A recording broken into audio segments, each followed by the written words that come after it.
अस्सलाम वालेकुम, मैं आपकी मेज़बान कंज़ा अल्ताफ और आप देख रहे हैं talk forum only on metro one news. नाज़रीन, आप ये तो आप सब जानते हैं कि इंसान की ज़िंदगी में सेहत का बहुत अमल दखल है और सेहत एक तरह से देखा जाए तो लाजिम व मलजूम है जीने के लिए, वरना फिर ज़िंदगी मुश्किल हो जाती है।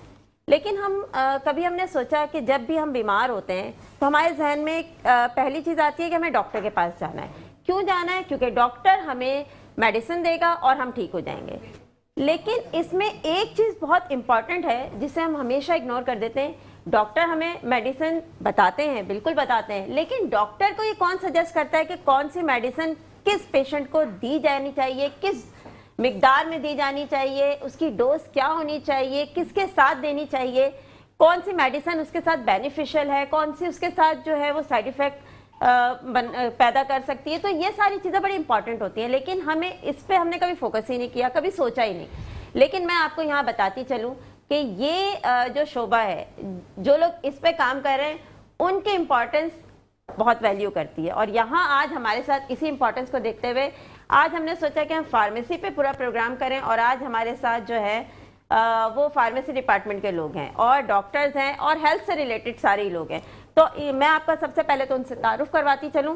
हमारे साथ यहाँ सबसे पहले मौजूद हैं सैयद अदनान रिजवी साहब, जो कि डायरेक्टर हैं, director of drug testing laboratories and president of Pakistan pharmacist association Sindh हमारे साथ मौजूद हैं। अस्सलाम वालेकुम। उन्हीं के साथ हमारे पास यहाँ मौजूद हैं फरूक अहमद साहब, जो कि मेंबर हैं Pakistan pharmacist association Sindh chapter के। अस्सलाम वालेकुम सर। वालेकुम अस्सलाम। और यहाँ हमारे साथ बहुत ही रेप्यूटेड गेस्ट यहाँ मौजूद हैं और उनको आप अक्सर देखते भी रहते हैं। हमारे साथ यहाँ मौजूद हैं आतिफ इकबाल साहब, जो कि CEO है हाई क्यू ग्रुप के। अस्सलाम वालेकुम सर। वालेकुम अस्सलाम। और अभी हमें एक और गेस्ट भी यहाँ ज्वाइन करेंगी, लेकिन उससे पहले हम देखते हैं एक पैकेज, फार्मेसी का पैकेज हमारे सामने यहाँ आप देख रहे हैं स्क्रीन पर। अस्सलाम वालेकुम। बीइंग अ फार्मासिस्ट, मैं और president Pakistan pharmacist association Sindh, आप सब लोगों को बहुत ज़्यादा मुबारकबाद पेश करता हूँ। और हम एक ट्रूली हीरोज़ है जो कि हेल्थ केयर सिस्टम में बहुत वाइटल रोल प्ले कर रहे हैं। तो जो ये दिन सेलिब्रेट किया जाता है वो इसलिए सेलिब्रेट किया जाता है कि जो वाइटल रोल फार्मासिस्ट प्ले कर रहा है हेल्थ केयर सिस्टम में, उसको मज़ीद लोगों के सामने पेश किया जा सके। Happy world pharmacist day to all the pharmacists out there.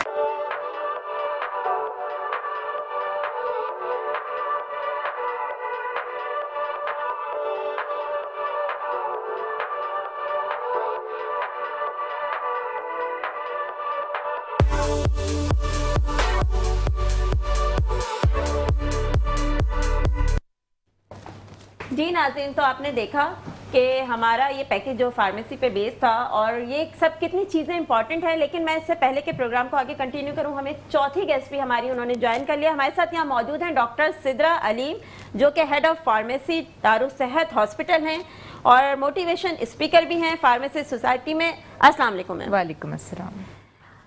जी नाज़रीन, हमारे साथ इस वक्त जो चारों गेस्ट मौजूद हैं, अपनी अपनी जगह इनकी बहुत वर्थ है। और अब हम जब इनसे क्वेश्चन आंसर का सिलसिला शुरू करेंगे तो आपको ये इम्पोर्टेंस भी समझ आएगी, जो कि हम जिंदगी में देखें तो हमने फार्मेसी के डिपार्टमेंट को एक बिल्कुल बैक पे रखा हुआ है, हमें कुछ अंदाज़ा ही नहीं है, हम सीधा डॉक्टर के पास भागते हैं, लेकिन ये भूल जाते हैं कि डॉक्टर को कौन सजेस्ट कर रहा है ये सब चीज़ें। तो हम सबसे पहले तो यहाँ पे अदनान रिजवी साहब से पूछना चाहेंगे, सर आपका इस साल का कॉन्सेप्ट है थिंक हेल्थ थिंक फार्मासिस्ट, तो इससे आपका क्या मैसेज आप कन्वे करना चाह रहे हैं आवाम को?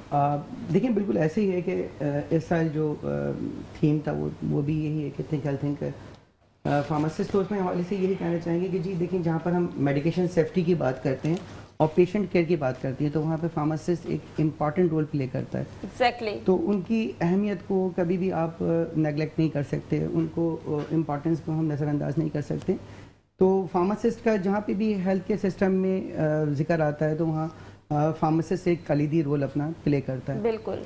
तो अगर हम देखा जाए कि देखें, दवा की जो तैयारी होती है, दवा की तैयारी के मरहले से लेकर दवा की तज्जिया करना, जांच पड़ताल करना, उसका मार्केट में आना, मार्केट सर्वेलेंस करना, फिर वो पेशेंट को देना, और एक इफ़ेक्टिव मतलब कहा जाता है ना कि जी वो डोज भी एक्यूरेट होनी चाहिए, साथ साथ रूट भी उसका एक्यूरेट होना चाहिए। Exactly. ऐसा नहीं है कि उसको इंट्रामस्कुलर है तो उसका आपने इंट्रावेनस दे दिया। समटाइम्स इंट्रामस्कुलर की दवा जैसे लाइडोकेन है उसको नहीं आप दे सकते इंट्रावेनस। तो इस तरह की बहुत सारी चीज़, और साथ राइट पेशेंट भी इंपॉर्टेंट। तो तमाम की तमाम जिम्मेदारी उस फार्मासिस्ट की होती है जो कि दवा के बनने के मरहल से लेके पोस्ट मार्केटिंग सर्वेलेंस तक, और इवन खुदा न खास्ता कोई अगर मेडिकेशन एरर होता है तो उसकी भी रिस्पॉन्सिबिलिटी किसके ऊपर आयद होती है। नॉट ओनली के देखिए ना, अगर आप दवा किसी को दे रहे हैं तो वहाँ पे इम्पॉर्टेंट चीज़ ये होती है कि कोई मेडिकेशन एरर ना आ जाए, कोई गलत दवा ना चले जाए, ठीक है। तो वो भी जिम्मेदारी रिस्पॉन्सिबिलिटी फार्मासिस्ट की ही आयद होती है। अगर वहाँ फार्मासिस्ट डिप्यूट है तो उन मेडिकेशन एरर से बचा जा सकता है जो कि हमारे यहाँ आते हैं, बिल्कुल सुनने में आते हैं कि गलत दवा चले गई। अगर वहाँ फार्मासिस्ट डिप्यूट होता तो डेफिनेटली उस चीज़ को रोकता वो। तो सर ये क्योंकि डॉक्टर जब सजेस्ट करता है मेडिसिन तो उन्हें ये अंदाजा होना चाहिए ना, क्योंकि फार्मासिस्ट तो उनको बता देते हैं कि ये मेडिसिन कितनी डोज में देनी है, किस चीज़ के साथ। मैंने अक्सर देखा है तो उन डॉक्टर्स का क्या कि वो जो मेडिसिन गलत दे देते हैं पेशेंट को और फिर पेशेंट सरवाइव करता रहता है। नहीं देखिए, डॉक्टर गलत नहीं देता, डॉक्टर तो डेफिनेटली मॉलेज होता है, वो डायग्नोसिस कर रहा होता है। लेकिन जहाँ पर हम बात करेंगे क्विक्स की जी, अगर आप बहुत सारे एरियाज़ हैं हमारे पास, अगर हम कहते हैं कि जी वहाँ पे कहीं पे अगर विजिलेंस नहीं हो पा रही है, वहाँ कोई एक प्रैक्टिस कर रहा है तो एंटी क्विकरी एक्ट भी आ जाता है, हेल्थ केयर कमीशन भी एक्टिव हो जाता है, ड्रग डिपार्टमेंट अपना भी काम कर रहा होता है। तो वहाँ से चीज़ें गलत निकल आती हैं। फिर मोस्ट प्रोबेबली ये होता है कि दवा डॉक्टर ने लिखी है लेकिन वो पढ़ने में नहीं आ रही। तो ये भी बड़ा इंपॉर्टेंट एक इशू है कि जो आपकी प्रिस्क्रिप्शन होती है वो भी एक प्रॉपर होनी चाहिए ना। अक्सर हम देखते हैं प्रिस्क्रिप्शन 2x2 के पेपर के ऊपर काट करके लिख दी जाती है, और वो जो दवा जो होती है वो सिर्फ वही बंदा पढ़ सकता है जिसने प्रिस्क्राइब की है।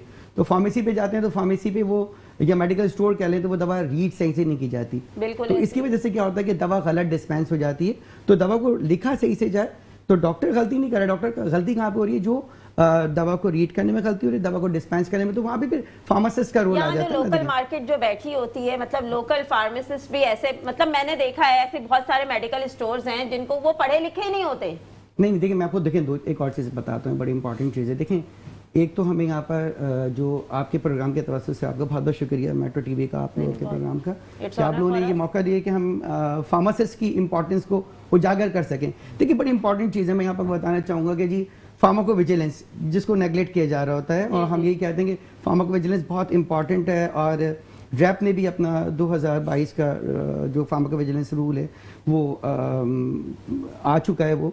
अब वो इसी तरह से है कि जी अगर हमें पता होना चाहिए कि जी के ADRs क्या हो रहे हैं, एडवर्स ड्रग रिएक्शंस क्या हो रहे हैं किसी दवा से, और उसके साथ साथ एडवर्स इवेंट क्या हो रहे हैं। अच्छा, एक और चीज़ मैं आपको बताना चाहूँगा कि लोग यहाँ पर डर रहे होते हैं, परेशान हो रहे होते हैं, घबरा रहे होते हैं कि हमारी जॉब्स नहीं चले जाएँ।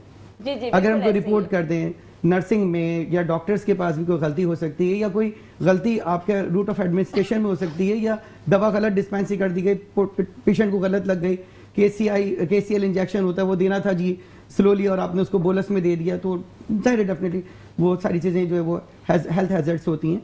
तो उन तमाम चीज़ों में मैं आपसे यही कहना चाहूँगा कि यहाँ पे इम्पॉर्टेंट जो है ना वो फार्मासिस्ट का रोल बहुत ज़्यादा इंपॉर्टेंट प्ले करता है।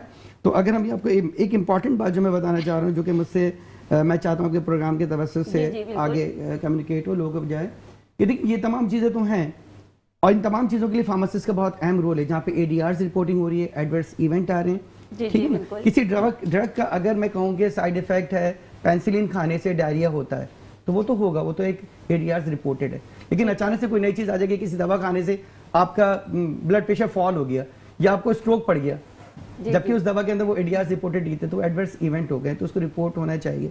इसके साथ साथ मैं ये कहूँगा कि हमें डिस्करेज करना चाहिए कि जो ऑफ लेवल यूज़ है, जी जी जी बिल्कुल, ऑफ लेवल यूज़ बहुत ज़्यादा गलत है।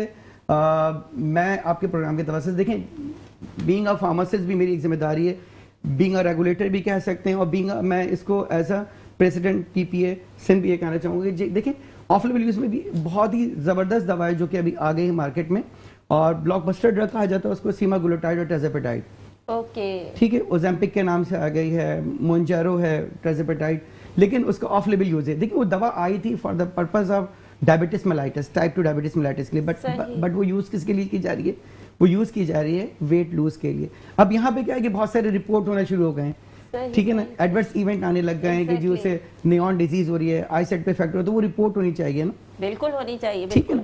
तो उनके तो मैं ये कहता हूँ आपके प्रोग्राम की वजह से जो ऑफ लेवल यूज है ना उसको डिस्करेज करना चाहिए। बिल्कुल बहरहाल सर। इसी तरह से देखिए ना, एवास्टिन इंजेक्शन है, एवास्टिन इंजेक्शन अगर देखा जाए तो कोलोरेक्टल कैंसर में मोस्टली उसका यूज है, लेकिन बट और भी दूसरे कैंसर्स में यूज किया जाता है एवास्टिन का बेविसिज्म आपको, लेकिन वो क्या डायबिटिक रेटिनोपैथी में, डायबिटिक रेटिनोपैथी में आईज में लगाया जा रहा है कि जी आई साइड का वो आ जाए, तो वो भी ऑफ लेवल यूज है। बहुत सारी ड्रग्स हैं ऑफ लेवल यूज की जा रही हैं, उसको स्टॉप किया जाए। साथ साथ अच्छा वहाँ पे भी फार्मासिस्ट ही रोक सकता है ना इन चीज़ों को ऑफ लेवल यूज के लिए, देखिए ना। इसके साथ साथ मेडिकेशन एरर्स आ रहे हैं, गलत दवा डिस्पेंस हो जाती है, वहाँ पे भी फार्मासिस्ट का बहुत अहम रोल है। और साथ साथ सेल्फ मेडिकेशन को डिस्करेज करना चाहिए। सेल्फ मेडिकेशन भी एक ऐसी चीज है, ऐसे ही है कि जी मैंने कहा मैंने डिस्प्रिन ले लिया, अगर डिस्प्रिन मुझे खानी ही नहीं थी और मैं अल्सर का पेशेंट हूँ तो मुझे डेफिनेटली मुझे क्या हो सकता है, ब्लीडिंग हो सकती है और एग्रीवेट हो सकती है मेरी डिजीज। तो मैं ये कहता हूँ कि यार हर जगह फार्मासिस्ट का बहुत इंपॉर्टेंट रोल है। डॉक्टर ने उसे जैसे डायग्नोज कर लिया ना, लेकिन दवा दे कौन रहा है, डिस्पेंस कौन कर रहा है, प्रॉब्लम ये है। अब आपने कहा ना, देखिए मेडिकल स्टोर पे आपने जो आपका क्वेश्चन था कि जी अनक्वालिफाइड या नॉन प्रोफेशनल लोग होते हैं, तो उसका रीजन ये होता है कि वहाँ पे अगर फार्मासिस्ट मौजूद होते तो शायद ये प्रॉब्लम नहीं आती, शायद ये मेडिकेशन एरर्स नहीं आते, शायद ये ऑफ लेवल यूज नहीं होता, शायद ये जो दवाओं का मिस यूज हो रहा है। एक और इंपॉर्टेंट चीज है मिस यूज, जैसे आपने अक्सर देखो स्लीपिंग पिल्स अक्सर मिस यूज हो रही हैं, तो उनका भी डिस्करेज कौन करेगा? देखिए तो फार्मासिस्ट होगा ना, वो कहेगा मेरा एक लाइसेंस, ऐसे ही फार्मासिस्ट कहेगा मेरा एक लाइसेंस है, मेरी एक जिम्मेदारी है, मेरे पास अगर कोई विदाउट प्रिस्क्रिप्शन आता है, देखिए कि डॉक्टर की प्रिस्क्रिप्शन है, उसको लिखा हुआ है कि जी उसको लेक्साटिनिल देनी है, तो लेक्साटिनिल उसको आप दे सकते हैं। लेकिन अगर नहीं लिखी हुई और आप उसको ब्रोमाज़ेपाम दे रहे हैं किसी भी फॉर्म में, या आप उसको एल्प्राजोलम दे रहे हैं, तो डेफिनेटली ये तो एक तरह से ना सिर्फ ये कि वो उसका एडिक्शन कॉज हो रहा है, एडिक्शन कॉज हो रहा है, साथ साथ वो डेंजरस भी है। भाई वही पर्सन ज्यादा ले सकता है, कल को सर वही चीज जाके क्या हो सकती है, किडनी इफेक्ट तो एक दूर की बात है, मतलब डेथ भी हो सकती है ना, अगर उसकी डोज बहुत ज्यादा होगी, सुसाइडल अटेम्प्ट्स कर सकता है, पता चला बंदा सोता ही रह जाए, ठीक है ना। तो उसके बहुत सारे नुकसानात भी हैं, बहुत सारी सोसाइटीज में उसके लोग क्राइम्स की तरफ भी जा रहे होते हैं, तो बहुत सारी चीजें हैं मिसयूज के। तो ये तमाम चीजें मिसयूज हो, एडवर्स इवेंट हो, एडीआरस हो, मेडिकेशन एरर हो, ऑफ लेवल यूज हो, ये तमाम की तमाम चीजें कौन देख रहा होता है? फार्मासिस्ट की रिस्पांसिबिलिटी। तो फार्मासिस्ट का बहुत इंपॉर्टेंट रोल है माशरे में इन तमाम चीजों। तो ना सिर्फ कि फार्मासिस्ट मेडिकेशन एरर को कवर कर रहा होता है, बल्कि पेशेंट की सेफ्टी के हवाले से भी उसका बहुत अहम रोल है। अच्छा, ये बड़ी इंपॉर्टेंट बात है कि अदनान साहब ने फर्स्ट टाइम, मैं देख रही हूँ, मैं तो फर्स्ट टाइम देख रही हूँ कि अदनान साहब इस चीज को हाईलाइट कर रहे हैं। मैंने और किसी को नहीं देखा ये सब हाईलाइट करते हुए। यकीन करेंगे आप जो बात कर रहे हैं ना, ऑनेस्टली मैं कितने प्लेटफॉर्म से आप देखें, प्रोग्राम्स में हम देखते हैं, ये चीजें आती ही नहीं है सामने, लोगों को अंदाजा ही नहीं है फार्मासिस्ट की इंपॉर्टेंस है। बल्कि मैं तो कहता हूं जितने भी केमिस्ट हजरात हैं, जो उनको चाहिए कि फार्मासिस्ट को रिप्यूट करें, बिल्कुल ऐसे मतलब वो लोग ये सोच रहे होते हैं कि यार शायद हम सैलरी ज्यादा दे देंगे, पैसे ज्यादा दे देंगे, फार्मासिस्ट आएगा तो 5 साल बढ़ के आ रहा है। ये बात नहीं, आप देखिए आप एक बिजनेस भी तो अर्न कर रहे हैं ना, लोगों की सेहत से आप डायरेक्टली खेल ना खेले ना। वहां अगर आप किसी फार्मासिस्ट को आप रिप्यूट करेंगे, उसको हायर करेंगे, तो एक तरह से उसकी एक एम्प्लॉयमेंट भी वहां क्रिएट हो जाएगा, रोजगार भी पैदा हो जाएगा, साथ साथ वो सही दवा भी दे रहा होगा। बिल्कुल ऐसे ही इवन के हेल्थ पे जो प्रोग्राम्स हैं, डॉक्टर्स अगर बैठे हैं तो फार्मासिस्ट जो ड्रग कस्टोडियन है, कस्टोडियन ऑफ द ड्रग ही और शी। बिल्कुल आपकी पॉइंट में बहुत ज्यादा मतलब वैल्यूएबल है मेरे लिए, क्योंकि बिल्कुल अदनान साहब बिल्कुल सही कह रहे हैं कि जाहिर सी बात है एक फार्मासिस्ट से बेहतर जानता है कि कौन सी मेडिसिन किस यूज के लिए बेस्ट है, और डॉक्टर को भी वही बता रहा होता है। डॉक्टर को कुछ नहीं पता, डॉक्टर डायग्नोज कर रहा है आपकी बीमारी, डॉक्टर को फार्मासिस्ट सजेस्ट कर रहा है कि कौन सी मेडिसिन दें आप पेशेंट को, कौन सी किसके साइड इफेक्ट कम है, किसके साथ कौन सी डोज प्रेफर करें, किसके साथ कौन सी डोज नहीं देनी है। ये बेसिकली फार्मासिस्ट ही बताते हैं। यहाँ हमारे साथ आतिफ साहब मौजूद हैं। आतिफ साहब क्योंकि सीईओ भी हैं आईक्यू कंपनी के, तो सर मैं आपसे पूछूंगी, क्योंकि जब मेडिसिन किसी प्रोसेस से गुजरती है तो जाहिर है उसमें बहुत सारी चीज़ों का ध्यान रखना पड़ता है, तो आप इस क्रेडिबिलिटी को कैसे मेंटेन करते हैं? देखिए, thank you so much metro का, बहुत शुक्रिया कि एक बड़े इवेंट के ऊपर हमें बुलाया गया है। और बेसिकली हम जो है वो ब्रेस्ट कैंसर की अवेयरनेस के ऊपर ये प्रोग्राम हो रहा है, उस हवाले से मैं समझता हूँ कि जैसे नान साहब ने भी कहा, पहले मैं एक छोटी सी बात पहले जी बिल्कुल, कि फार्मासिस्ट की जो इम्पोर्टेंस है वो राइट फ्रॉम द बिगनिंग, पहला पॉइंट जो होता है, जितने भी पेशेंट हैं उनका पहला इंटरेक्शन जो है वो फार्मासिस्ट से ही होता है। वो फार्मासिस्ट उसकी काउंसलिंग करता है, उसको समझाता है, और उससे भी पहले उसको प्रिवेंशन के तरीके बताता है कि किस तरीके से आप इस बीमारी से बच सकते हैं। तो आई थिंक ये जो ब्रेस्ट कैंसर का एक इशू है वो बहुत बड़ा एक टॉपिक है और इसके ऊपर अवेयरनेस सबसे ज़्यादा जो करते हैं वो फार्मासिस्ट हैं और फार्मा कंपनीज भी डेफिनेटली उनके साथ हैं, क्योंकि फार्मा कंपनीज और फार्मासिस्ट चोली दामन का मैं कहूँगा के साथ होते हैं। बगैर फार्मासिस्ट के फार्मा कंपनी काम नहीं कर सकती। हमारे पास जितने भी वर्कर्स हैं मेजॉरिटी हमारी जो बैकबोन है वो फार्मासिस्ट के ऊपर डिपेंड करी होती है। फार्मासिस्ट हमारी सारी ड्रग्स को मैन्युफैक्चर कर रहे होते हैं, उसका फॉर्मुलेशन A to Z, उसका जो रॉ मटेरियल बनाना है, रॉ मटेरियल की टेस्टिंग से लेकर फिनिश्ड गुड जब स्टोर में पेशेंट तक पहुंचनी है, उसके सारे मराहिल जो हैं वो एक फार्मासिस्ट के थ्रू ही चल रहे होते हैं और वही उसको गाइड कर रहे होते हैं with the guideline of the DRAP और हेल्थ डिपार्टमेंट। जो नेशनल हेल्थ हमारा सेक्टर बना हुआ है, सारा जो ड्रैप है वो पूरा हमें गाइड साथ साथ कर रहे होते हैं। हमारे पास चेक एंड बैलेंसेज होते हैं कि आपने इन चीज़ों को फॉलो करना है, ये आपकी GMP है। और हॉस्पिटल्स में under the condition of GMP होता है, हमें GMP लेना होता है कि जी आप GMP अप्रूव करें, अपना लें GMP और सारे सब सर्टिफिकेट्स वगैरह हमें दिखाने प्रूव कराने होते हैं कि जी हमारा एरिया सारा सही है, उसके अंदर एयर की कंडीशन कितनी है, उसकी ह्यूमिडिटी तो नहीं है, एवरीथिंग वो सारा कौन मॉनिटर कर रहा होता है? फार्मासिस्ट। तो फार्मासिस्ट की इंपॉर्टेंस जो है ऑल फार्मा कंपनीज में बहुत हाई है और उनके बगैर फार्मेसी काम नहीं कर सकते। आप बिल्कुल सही कह रहे हैं सर, क्योंकि आपके हाईक्यू का तो हम सब जानते हैं कि बहुत अच्छा आपने मेंटेन किया है सिस्टम, लेकिन बहुत सारी मेडिसिन कंपनीज ऐसी हैं, मैं यहाँ नाम तो नहीं ले सकती, लेकिन जब वहाँ अंदर हम जाके देखते हैं तो हम ये सोचते हैं कि ये मेडिसिन हम यूज कर रहे हैं। मतलब मैं कहती हूँ ना SOPs का कोई वहाँ पे ख्याल रखा जाता है और ना मतलब इंसान की सेहत के साथ वहाँ खेला जा रहा है। तो मैं चाहती हूँ कि आप इस हवाले से भी कोई मैसेज दें उन कंपनीज को, क्योंकि आप भी तो रन कर रहे हैं ना इन सब मसाइल में रहते हुए। जो अच्छी कंपनीज, जो मेडिसिन कंपनीज, फार्मास्यूटिकल कंपनीज चल रही हैं, तो वो भी तो चल रही हैं ना। बिल्कुल, मैं समझता हूँ आपकी बात सही है, लेकिन ये इसमें मैं आपको करेक्शन करूँ कि जितनी भी फार्मास्यूटिकल कंपनीज हैं, हमारा PPA में एक इदारा भी बना हुआ है, पाकिस्तान फार्मा मैन्युफैक्चरिंग एसोसिएशन, उससे भी रिलेटेड सारे अराउंड 600+ लोग इस वक्त मैन्युफैक्चरर रजिस्टर्ड हुए हैं। उसके अंदर से जो एक्टिवली काम कर रहे हैं उन तमाम का ड्रैप की तरफ से इंस्पेक्शन होता है रेगुलर, 6 मंथली, ईयरली, और उस जो हमारा इंस्पेक्शन होता है उसके अंदर हमें GMP मिलता है कि आप अप्रूव सही तरीके से सारा कुछ बना रहे हैं। नहीं, ऐसी कंपनियां जो इस तरह नहीं कर रही, डेफिनेटली उनको फिर जो है वो ड्रैप, वो उनका लाइसेंस ख़त्म कर दिया जाता है और उनको कंटिन्यू नहीं होने दिया जाता कि वो आगे आए। और वो यही वजह है कि जितनी भी जो कंपनियां ऊपर आई हैं, जो अच्छे नजर आ रही हैं, इस वक्त पाकिस्तान लोकल कंपनीज जो हैं उन्होंने 75% से ज़्यादा मार्केट हमने ले ली हुई है पाकिस्तान सेल्स के अंदर फार्मास्यूटिकल प्रोडक्ट्स में। तो उसकी वजह यही कि हम नए GMP को, CGMP को फॉलो कर रहे हैं, हम लेटेस्ट चीज़ें लगा रहे हैं, मशीनरी लगा रहे हैं, उसमें लेस ह्यूमन इंटरेक्शन। ये ठीक है, इसमें प्रॉब्लम आती है कि जी आपकी रोज़गार जो है वो कम हो रहा है, लेकिन जहाँ कम हो रहा है वहाँ बढ़ भी रहा है।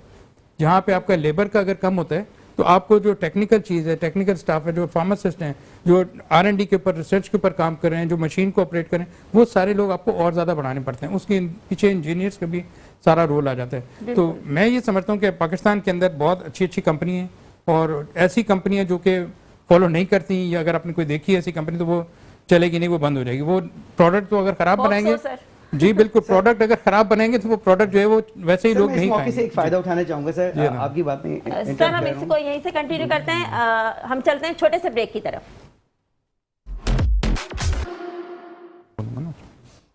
Welcome back after a short break. हम अभी प्रोग्राम को आगे कंटिन्यू करें, इससे पहले हम देखते हैं, क्योंकि आज हमारे साथ खास ताउन हासिल है आबे दुबई का, तो आबे दुबई का एक पैकेज देखते हैं।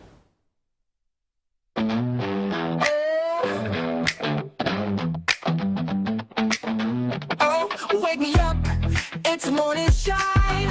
Oh yeah, got my mindset feeling real divine. Say what? A gulp of Abbey Dubai, so crisp, so chill, hydration for the soul. You know it fits the bill. I'll be Dubai, hey, feeling alright.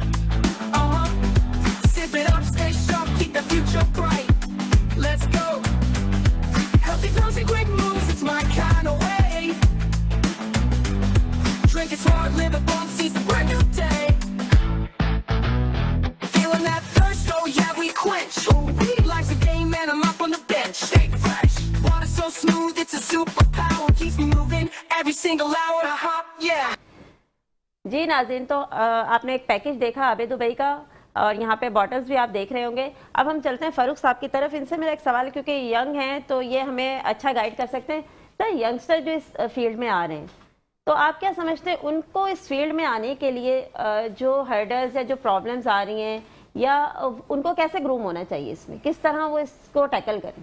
अच्छा, सबसे पहले तो शुक्रिया आपका कि आपने मौका फराम किया कि हम अपनी जो फार्मासिस्ट कम्युनिटी के इश्यूज़ हैं, ख़ास करके वर्ल्ड फार्मासिस्ट डे के जो आजकल महीना चल रहा है उसके वाले से बयान कर सकें। चूँकि मेरा बुनियादी ताल्लुक जो है वो रिसर्च और टीचिंग से है, तदरीस से, तो मेरा नौजवानों से तो खुसूसी तौर पे सबसे ज़्यादा वास्ता रहता है। एक चीज़ को जो शुरू में बात की अदनान रिजवी साहब ने, थिंक हेल्थ थिंक फार्मासिस्ट, ये इस साल की हमारी ग्लोबल थीम है और इसमें हमें ये एक चीज़ को अप्रिशिएट करना पड़ेगा कि जब भी कोई थीम तय की जाती है ग्लोबली फार्मासिस्ट की या किसी भी ऑर्गेनाइजेशन की, तो उसमें उसका लॉन्ग टर्म विजन सामने रखा जाता है। अब इसमें अगर आप देखें तो थिंक हेल्थ और थिंक फार्मासिस्ट है, तो फार्मासिस्ट के कुछ तो कोर बुनियादी उसूल हैं। तो रिवायती तौर पर जो माशरे देखते थे उसका रोल, वो ये देखते थे कि जी एक प्रिस्क्रिप्शन है, एक डिस्पेंसिंग है, दवाइयों के हवाले से कोई इन्फॉर्मेशन है, कोई मसाइल पैदा हो रहे हैं तो उसके हवाले से इन्फॉर्मेशन पेशेंट तक प्रोवाइड करनी है, या हमारे जो मौलिज हजरात हैं, डॉक्टर हजरात, उनको प्रोवाइड करनी है। लेकिन अब जो ग्लोबलाइजेशन हो चुकी है 21वीं सदी में, और जिस तेज़ी से आर्टिफिशियल इंटेलिजेंस भी इंक्रोच कर रही है बहुत सारी सेक्टर्स के अंदर, तो वहाँ पर हमारे सामने बहुत सारी अपॉर्चुनिटीज़ बढ़ रही हैं। जहाँ तक WHO का ताल्लुक है, तो WHO जो हेल्थ की बात करता है तो वो 3 इंटरवेंशंस लेवल पे करता है। एक होता है शॉर्ट इंटरवेंशन, एक होता है मीडियम टर्म, एक होता है लॉन्ग टर्म इंटरवेंशन।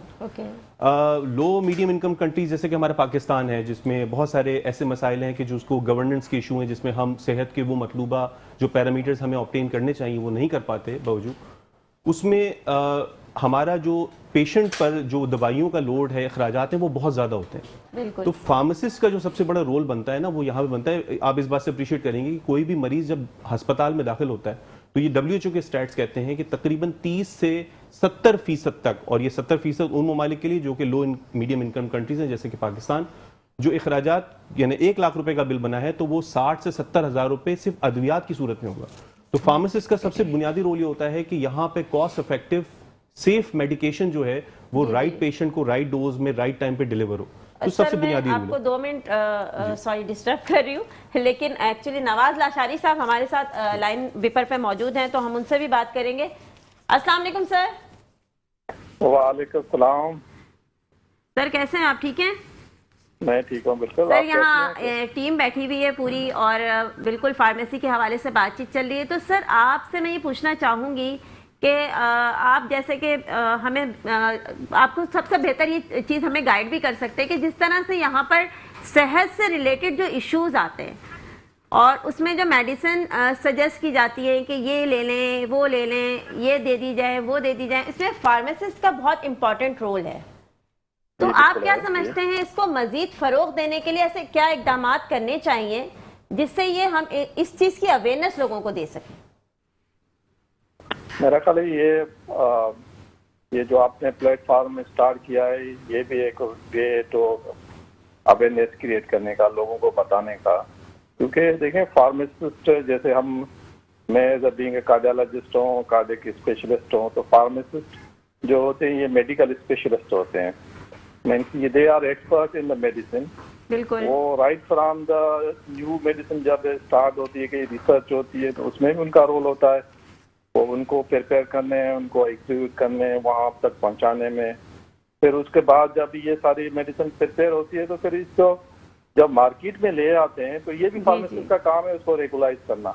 क्योंकि बेसिकली उनको देखना कि इसकी एफिकेसी वगैरह कैसी है, कोई ड्रग्स जो दे रहे हैं उनके कोई इंट्रैक्शन तो नहीं हो रहे हैं, और कॉस्ट इफेक्टिवनेस कितनी है, इफेक्ट है। क्योंकि जब भी हम मेडिसिन कोई भी इस्तेमाल करते हैं तो उसकी 2-3 चीजें बहुत इंपॉर्टेंट होती है। एक तो उसके फंक्शन ठीक होना चाहिए, जिसको हम कहते हैं एफिकेसी होना चाहिए, कम साइड इफेक्ट होना चाहिए। हर मेडिसिन में साइड इफेक्ट होते हैं, बस बहुत से कम साइड इफेक्ट कम होना चाहिए, और कॉस्ट इफेक्टिव होना चाहिए। ये रीचेबल हो हर बंदे के। और देखें फार्मासिस्ट तो ये नहीं है कि सिर्फ ये मेडिसिन का उसको देखते हैं, ये डिफरेंट लेवल पे अपना वर्क करते हैं ना। बिल्कुल। स्पेशली जैसे आप मेडिकल स्टोर पे जाएं तो फार्मासिस्ट का बहुत इम्पोर्टेंट रोल होता है। क्योंकि आम जो डॉक्टर प्रिस्क्रिप्शन लिखता है तो उनको एग्जीक्यूशन के लिए फार्मासिस्ट होते हैं, उसको सही दवाई देना, सही डोज देना, उसको सही समझाना, और कोई ऐसे मसला हो तो फौरन उससे फार्मासिस्ट के पास जाए, बंदा आम बंदा जाए तो उसकी हेल्प मिल जाए।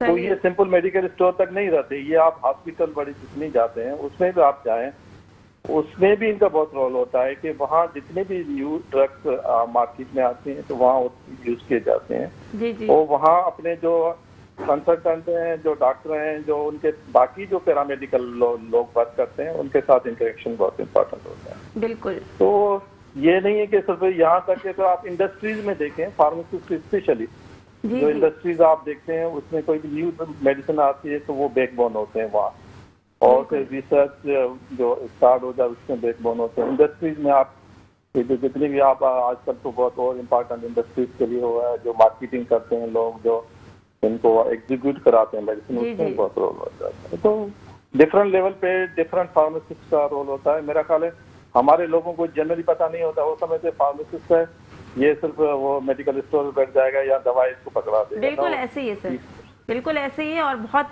सही बात आपने कही। और जहाँ तक देखा जाए वाकई लोगों को थोड़ा सा इस अवेयरनेस की कमी है। और बहुत शुक्रिया sir, thank you so much for your time. जी फारूक साहब से मैं कंटिन्यू करूंगी। मैं बस दोबारा उस तरफ आऊँगा जो आपने सवाल शुरू किया था कि नौजवानों को किस तरह राग़िब किया। देखिए, हमें ये समझना पड़ेगा कि हमारे मुल्क में क्या क्या चैलेंजेस हैं, खास करके हेल्थ सेक्टर में, और दुनिया जिस तरह अप्रिशिएट कर रही है फार्मासिस्ट का रोल, फार्मासिस्ट के बुनियादी जो कोर रोल्स से उनसे बढ़कर, जिसमें गवर्नेंस है, स्ट्रक्चर है, पॉलिसी मेकिंग है, और जो बहुत बहुत नए नए जो एरियाज इंट्रोड्यूस हो रहे हैं स्पेशलाइजेशन के फार्मेसी में, उसकी तरफ हम राग़िब करें तो बहुत अपॉर्चुनिटीज के हवाले से बहुत सारी डोमेन्स वगैरह वर्किंग। और ये सिंपल सी बात है कि जहां पर आपके पास चैलेंजेस होते हैं, अपॉर्चुनिटीज भी वही होती हैं। अगर हम इस मिजाज के हिसाब से चलेंगे तो हमारे नौजवानों के लिए भी इसमें अपॉर्चुनिटीज हैं, और हमें बुनियादी तौर पर as a pharmacist preventive health care की तरफ काम करना चाहिए, ना कि हम ये कहें कि जी हमने क्यूरेटिव काम करना है। तो ये हमारा उसूल होना चाहिए। वेरी इंपॉर्टेंट, ये बहुत अच्छा आपने पॉइंट रेज किया है। अब मैं चलूंगी डॉक्टर सिद्धा की तरफ।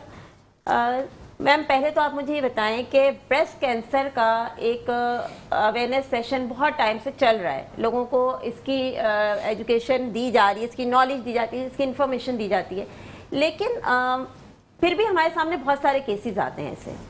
तो अगर हम इसकी प्रिवेंशन की तरफ जाएं तो जाहिर सी बात है कुछ सिम्टम्स जब हमें शो हो जाते हैं, कुछ चीज़ें हमें पता चलती हैं तो हम जाग जाते हैं, लेकिन उससे पहले जाहिर सी बात है, देखिए बीमारी से बचने की एहतियाती तदाबीर तो होती हैं। तो उसके हवाले से मैं चाहूँगी कि आप थोड़ा सा गाइड करें ताकि हमारे लोगों को पता चले कि हमें कौन सा ट्रैक फॉलो करना है जिससे हम इन चीज़ों से बच सकें। सबसे पहले तो मैं बहुत शुक्रिया अदा करूँगी आपके चैनल का कि उन्होंने इतने इम्पॉर्टेंट कॉज को हाईलाइट किया। अच्छा, आपने ब्रेस्ट कैंसर के हवाले से जो बात की उसमें तो वो सबसे पहले मैं ये कहूँगी कि लोगों को स्टैट्स जानना बहुत ज़रूरी है, फिर इसकी अर्ली डायग्नोसिस क्यों ज़रूरी है। अमेरिका की एक रिसर्च के मुताबिक अगर ब्रेस्ट कैंसर की अर्ली डायग्नोसिस हो जाती है ना, तो मोस्टली 40% चांसेस होते हैं सर्वाइवल के। ठीक है, अब हमारे पाकिस्तान में एवरी ईयर, बहुत कम लोगों को शायद ये बात पता होगी कि 90,000 केसेस एवरी ईयर रिपोर्ट होते हैं, और उसमें से जो मोर्टेलिटी रेट है दैट इज़ 40,000। सिर्फ हमारे पाकिस्तान में हर साल 40,000 जो ख़वातीन हैं उनकी डेथ होती है बिकॉज ऑफ ब्रेस्ट कैंसर। उसका मेजर रीज़न जो है वो ये है कि 70% जो केसेस डायग्नोज होते हैं वो या तो 3rd स्टेज पे होते हैं या 4th स्टेज पे होते हैं। अर्ली डायग्नोसिस अगर हो जाए इन्हीं केसेस की जो 1st स्टेज पे या 2nd स्टेज पे है, तो उस कैंसर को टैकल करना या ट्रीट करना बहुत ईजी होता है as comparative to late stage पे जब वो पूरी बॉडी में स्प्रेड आउट हो जाते हैं। अच्छा, इसमें मैं थोड़ा सा ये बताऊंगी कि देखिए हमारे यहाँ एक टैबू है ख़वातीन के अंदर कि आपस में डिस्कशन नहीं की जाती, और आज भी एक हेसिटेशन है। इवन अगर घर में माँ और बेटी हैं तो वो आपस में इस टॉपिक पे बात नहीं करेंगे, सास हैं तो वो अपने बहू से इस टॉपिक पे बात नहीं करेंगी।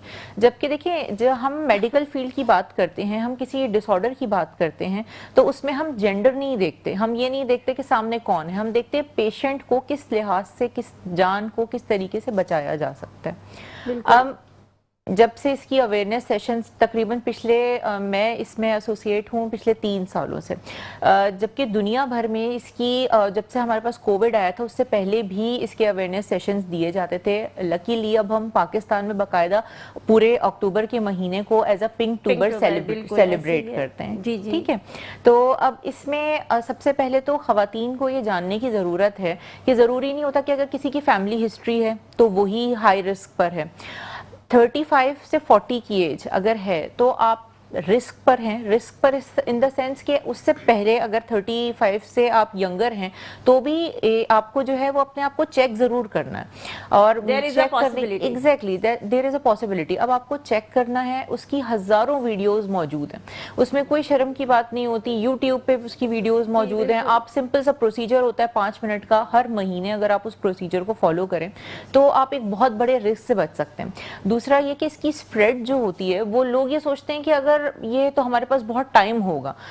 कई केसेस हमारे पास ऐसे आए हैं जिसमें इसका spread with in 2 months, with in month जो है वो stages wise second stage, third stage की तरफ प्रोग्रेस कर गया।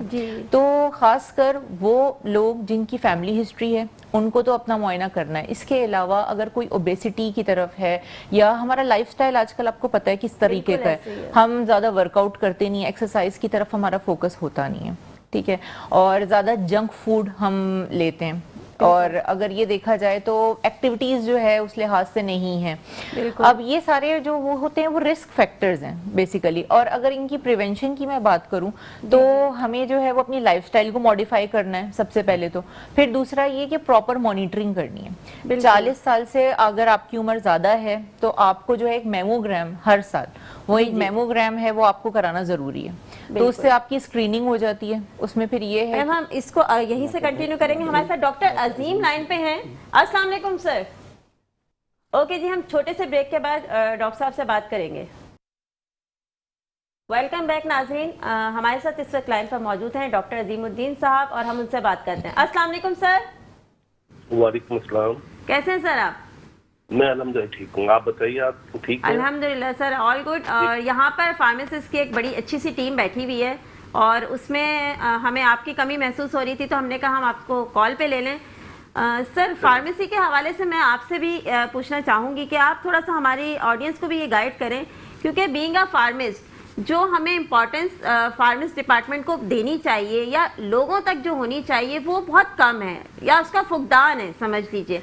तो इसकी आपको मेन जो रीज़न है वो क्या लगती है? ऐसा क्यों है कि अवेयरनेस क्यों नहीं है या क्यों नहीं दी गई अवेयरनेस लोगों को?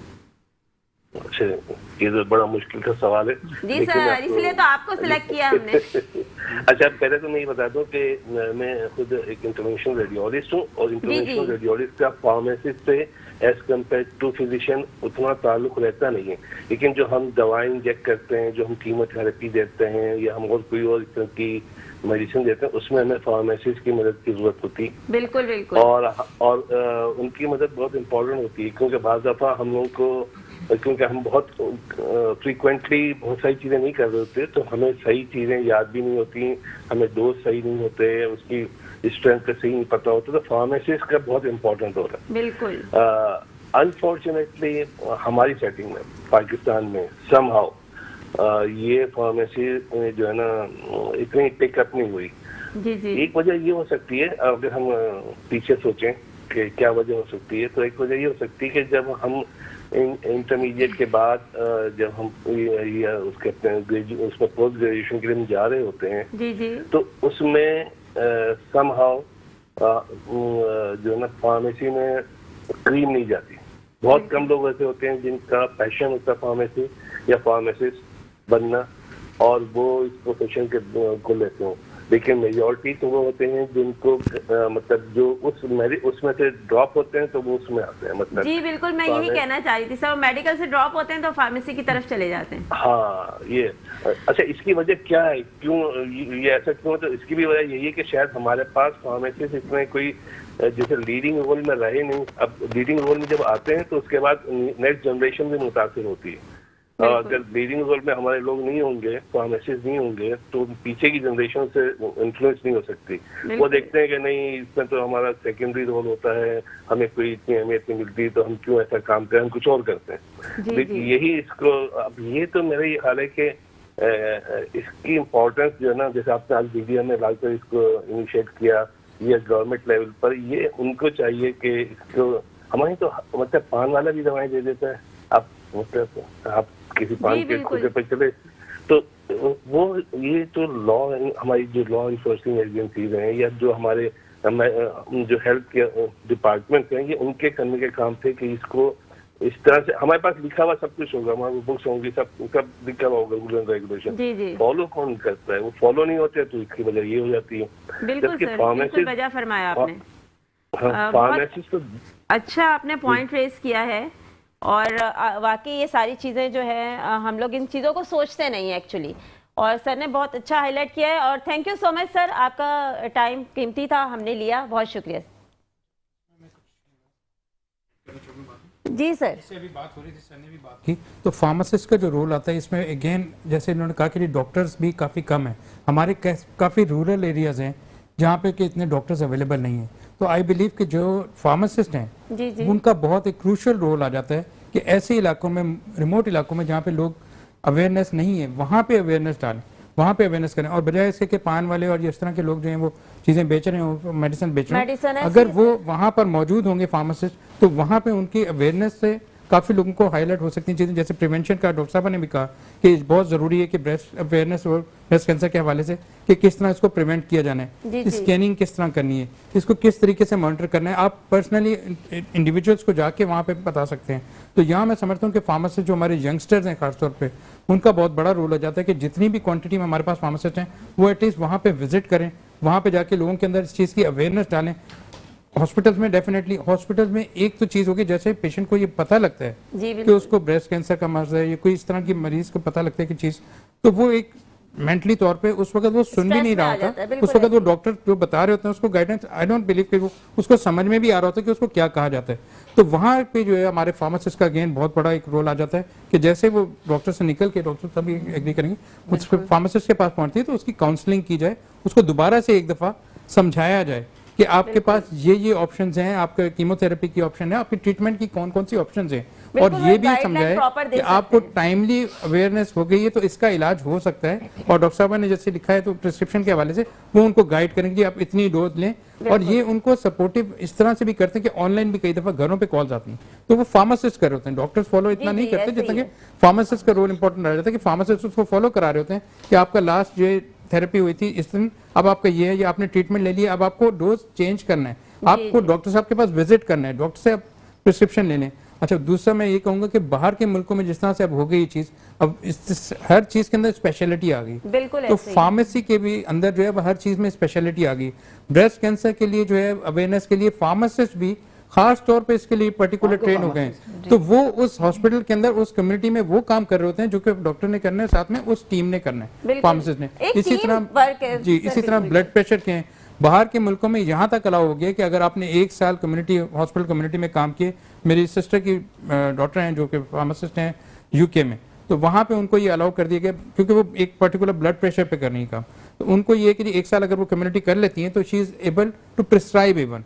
तो आई थिंक कि हमारे मुल्क में ये चीज़ें ऐड होती जाएंगी तो हमारे पास एक तो मेडिकल का, हेल्थ केयर के जो है वो नंबर्स बढ़ जाएंगे जो इसको सपोर्ट कर सकते हैं। लॉज है एग्जैक्टली, थोड़ा मतलब इसमें गुंजाइश और है, और फार्मासिस्ट आने चाहिए। एग्जैक्टली, इसमें ये भी तो हो सकता है कि स्टूडेंट्स जब एजुकेशन के मरहले में होते हैं, बट फॉर माइनर एलिमेंट के लिए वो वहाँ पे है, इंटरनेशनली भी एग्जैक्टली मैंने कहा ना पर्टिकुलर चीज के लिए। क्लिनिकल फार्मेसी की मेरा ताल्लुक हॉस्पिटल से है, तो मैं इस हवाले से एक बात शेयर करूंगी कि क्लिनिकल फार्मेसी की टीम मैंडेटरी है हर हॉस्पिटल में पाकिस्तान में, और ड्रैप ने जो अपने स्टैंडर्ड्स इशू किए हैं उसके अंदर बाकायदा क्लिनिकल फार्मासिस्ट आपके पास होना चाहिए आपके हॉस्पिटल में, और वो क्लिनिकल फार्मासिस्ट बाकायदा डॉक्टर्स के साथ राउंड करता है डेली बेसिस पे। अच्छा, इसी तरह 200 बेड पे एक फार्मासिस्ट ऑफिसर पीओ होना चाहिए, वो भी नहीं है। हर 50 बेड पे एक फार्मासिस्ट होना चाहिए। एब्सोल्युटली। सर पता है आप लोग ये बातें कर रहे हैं ना, मुझे ऐसा लग रहा है कुछ नया है क्योंकि देखने को नहीं मिलता ना।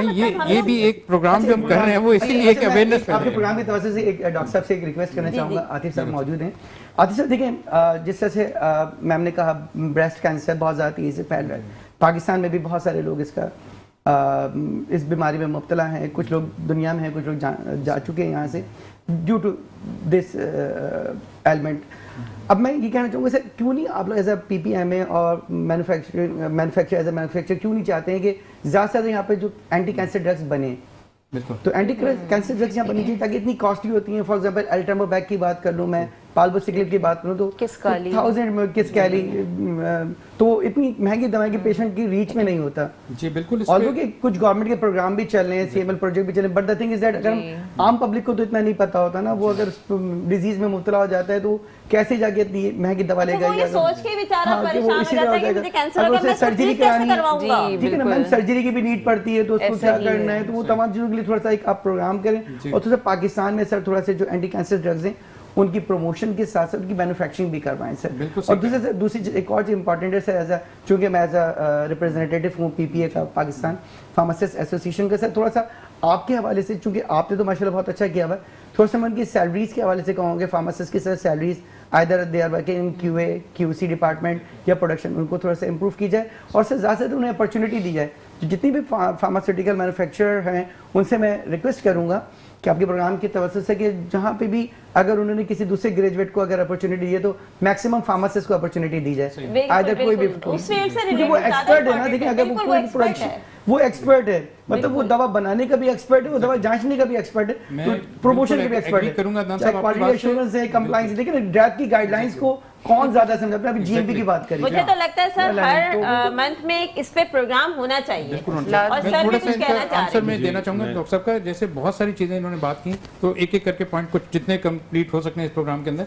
देखिए पहली चीज़ तो जो सैलरी की बात है वो तो डेफिनेटली हम अच्छी देंगे तभी फार्मासिस्ट आते हैं, और वो हम अल्हम्दुलिल्लाह हम दे रहे हैं। और बाकियों को भी रिक्वेस्ट है कि भी अगर ऐसे बाकी ही नहीं दे रहे हैं तो वो भी उनको अच्छी सैलरी दें ताकि वो बस सर पढ़े लिखे। सॉरी टू से यहाँ पे तो बेचारे इतना पैसा लगा के बेचारे पढ़ के जी पहुंचते जी हैं और आगे डॉक्टर्स के कुछ साथ नहीं भी ये होता। और फार्मासिस्ट के साथ। अच्छा दूसरी Exactly. चीज देखिए, दूसरी चीज जो पेशेंट के ऊपर बोझ आ रहा है उसके लिए डेफिनेटली फार्मा कंपनीज जो है इस पे वर्किंग कर रही है, हमारी कंपनी भी इस पे वर्किंग कर रही है कि किस तरीके से हम माशाल्लाह, लोकल great. ये चीजें प्रोड्यूस कर सकें। इसके लिए अगर हमें एक प्लांट अलग लगाना पड़ता है, स्पेशलिस्ट लोग रखने पड़ते हैं। जैसे मैंने बात की कि हॉस्पिटल्स में स्पेशलिस्ट फार्मासिस्ट होते हैं, इसीलिए ऑन्कोलॉजी के अंदर हमें स्पेशलिस्ट प्रोडक्शन मैनेजर्स और उसके R&D वाले सारी टीम वो हम ऑलरेडी तैयार कर रहे हैं, और लोग इस चीज के ऊपर हैं कि अब हर चीज के स्पेशलिस्ट को देखा जा रहा है, तो इस पे वर्किंग ऑलरेडी हो रही है। आतिफ साहब, दूसरी बात लोगों के फंड्स के हवाले से मैं बात करूंगा कि उसमें फार्मासिस्ट एसोसिएशन कंपनीज स्पॉन्सर कर रही होती हैं, कई सारे ऑपरेशंस करा रही होती हैं, कई सारे हम हॉस्पिटल्स के साथ जी, जी, मिलकर ऐसे जो ही है। हॉस्पिटल्स फ्री ऑफ कॉस्ट करते हैं उनको फंडिंग कर रहे होते हैं। बेशक ये चीजें बदनामी काफी हो रही होती है, लोग कह रहे होते हैं कि जी डॉक्टर को ये किया वो किया, बट ऐसे ट्रूथ नहीं है। इसमें बहुत सारे अच्छे काम भी हो रहे हैं, उनको भी आपको हाईलाइट करना चाहिए। और आपने देखना चाहिए कि फार्मा कंपनीज भी किस तरह से सपोर्ट कर रही हैं, फार्मासिस्ट किस तरह से सपोर्ट कर रहे हैं, हमें उनको डिप्लॉय भी करवाएं मेडिसिन सर, ज्यादा रोजगार प्रोवाइड करें। जी उनको मेडिसिन भी डिस्काउंट पे किस तरीके से प्रोवाइड की जाती हैं। जो ऐसे हॉस्पिटल हैं जो फ्री ऑफ कॉस्ट, वहाँ पे हॉस्पिटल में डॉक्टर्स भी फ्री ऑफ कॉस्ट ऑपरेट कर रहे होते हैं, वो अपनी फिक्स चार्जेस नहीं लेते। नहीं बिल्कुल सही कह रहे हैं सर। हमारे ये चीज़ें- सर मुझे फाउंडेशन दुख होता है सर, मुझे दुख होता है जब मैं देखता हूँ कहीं पे इसके अलावा प्रोडक्शन की जॉब है, foundations- QA QC की जॉब है, जो वहाँ अभी का तो पिछले दिनों MSc कोविड के मैं बाद चाहता हूं से एक point add सर कुछ जब कहना चाह रहे हैं फारूक साहब मैं जी, इसमें फरमाइए। बहुत एक इम्पॉर्टेंट मेरे नज़दीक पॉइंट है जो मैं आतिफ साहब से ही टो करूँगा। आतिफ साहब ने बात की रूरल और अर्बन की, कि रूरल एरिया में जो फार्मासिस्ट हमें नहीं मिल रहे। देखिए हमें वजूहात तलाश करनी पड़ेंगी। जी जी इसमें देखिए पाकिस्तान एक लो मिडिल इनकम कंट्री है, और Exactly. यहाँ पर जो हेल्थ केयर का सिस्टम है उसमें जी। आउट ऑफ पॉकेट पेमेंट है। कोई गरीब जो है वो अपनी जेब से अद्वियात की कीमत अदा कर रहे हैं। आप जिन कंट्रीज से मुकाबला करते हैं वहाँ पे नेशनल इंश्योरेंस सिस्टम्स होते हैं जी, जो जी, कि जी। एक इंफ्रास्ट्रक्चर को सपोर्ट करते हैं। वहाँ पे उसको ये गर्ज नहीं होता कि मेरी तबीयत खराब है तो मुझे ये दवाई लेनी कि नहीं लेनी। और फिर जो एक्सपेंडेड रोल होता है फार्मासिस्ट का, वो बड़ा इंपॉर्टेंट अपना रोल प्ले करने के काबिल हो जाता है। एक चीज तो ये हो गई, तो ये एक हो गई और प्राइवेट इसमें सर ये सेक्टर भी पॉइंट है ना, क्योंकि यहाँ पे इंश्योरेंस की भी अवेयरनेस नहीं, हालांकि हेल्थ जी। इंश्योरेंस है लेकिन लोगों को वो भी अवेयरनेस नहीं, वरना उसमें इतनी मेरा- सारी फैसिलिटीज मिल जाती हैं आपको। हमें ये देखना पड़ेगा कि दुनिया में जो सबसे ज्यादा कामयाब हेल्थ केयर सिस्टम्स हैं, जैसे कि NHS है यूके में, Absolutely. जहां पर क्योंकि दुनिया में बुनियादी तौर पे दो सिस्टम्स पाए जाते हैं, एक बिस्मार्क और एक दूसरा और सिस्टम है। तो जो यूके का सिस्टम है जर्मन सिस्टम को अडॉप्ट किया जाता है, दुनिया भर में WHO का मॉडल है। तो हमें उन सिस्टम्स पे जाना पड़ेगा कि जहां पर जो बर्डन ऑफ कॉस्ट है ये पेशेंट्स के लिए, वो मतलब ट्रांसफर हो जो एक नेशनल हेल्थ केयर सिस्टम पे।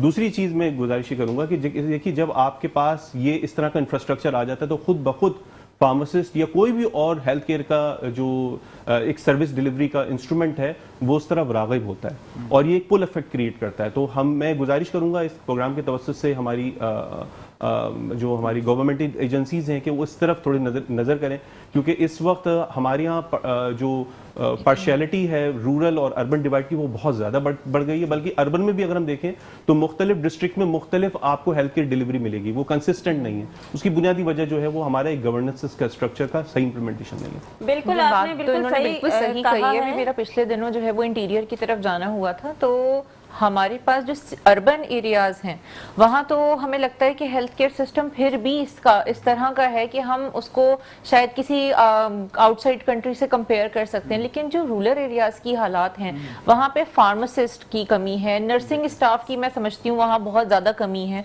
फिर डॉक्टर्स की बहुत ज़्यादा कमी है वहाँ पे, और हेल्थ केयर सिस्टम जो है वो अंडर डेवलप्ड है। वहाँ जाके काम कर सकें। जी जी बिल्कुल ऐसे ही है, लेकिन हमारे पास इस वक्त बहुत शॉर्ट टाइम है, तो मैं आप सबसे ये रिक्वेस्ट करूंगी आप लोग एक छोटा सा शॉर्ट मैसेज 1 लाइन का हमें दे दें। मैं शॉर्ट मैसेज ये देना चाहूँगा कि ये जो वक्त है पाकिस्तान के लिए, ये हमारे पास ऐसा वक्त है कि हमें मिलकर इंडस्ट्री को, यूनिवर्सिटीज़ को, एजुकेशनल इदारों को, डॉक्टर्स को और फार्मासिस्ट को, सबको मिलकर और ड्रैप के साथ, गवर्नमेंट के साथ मिलकर इन सारी चीज़ों के मसाइल को हल ढूंढना है। ठीक है ना, हमने प्रिवेंशन, हमने पहले तो देख लिया सारी चीज़ें कि हमारे मसाइल के हैं, अब हमने उसका सोल्यूशन निकालना है। तो जब तक हम कंबाइन नहीं होंगे हम इनका सोल्यूशन नहीं कर सकेंगे। इंशाल्लाह हम सब मिलेंगे और इस सब चीज़ों का हल निकालेंगे। ये बहुत अच्छा मैसेज सर ने दिया है और मैं उम्मीद करती हूँ कि हम लोग इस चीज़ को और आगे कंटिन्यू करेंगे, क्योंकि ये एक प्रोग्राम में मुझे लगता है ये कॉन्सेप्ट क्लियर नहीं हो सकता। इसके लिए हमें एक और प्रोग्राम करना पड़ेगा। मेडिकेशन सेफ्टी और पेशेंट केयर के हवाले से जी बिल्कुल, फार्मासिस्ट को अपॉर्चुनिटी देनी चाहिए। तो इंशाल्लाह हम इस पे एक और प्रोग्राम करेंगे और जब तक के लिए अल्लाह हाफिज, हमारे साथ रहिएगा।